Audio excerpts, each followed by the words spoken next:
Good evening friends केमती अच्छा समस्ते आशा करছি समस्ते बहुत भले थे। आज गोटे मते मिक्स फ्रूट केक रो ऑर्डर आसला सेटा मु बनाउची आपण मान सांगरे किछि कथा शेयर करिया पई मोर इच्छा हला।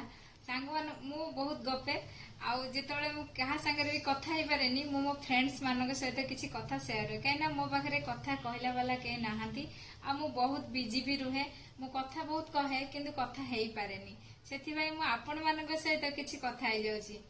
आजिकल लोक मैंने ना जीरा सीरा काढ़ा से गोटे अभ्यास आपण मैंने देखिए वीडियो अपलोड करेंगे ना सी तुम यहाँ है तुम से कहीं सजेसन देवेनि जे आज्ञा एमती करूँ कि यहाँ करूँ आउ टे बेटर हम से सजेसन कहीं देवेनि बर कहे यहाँ कहीं है से कहीं तुम यहाँ कहीं कल से कहीं कल यहीटा माने ये टाइप आजिकल लोक मैंने तेणु आम क्या कथा न शुणिकी आमर बेस्ट सब देवाई चेष्टा करिया। जय जगन्नाथ।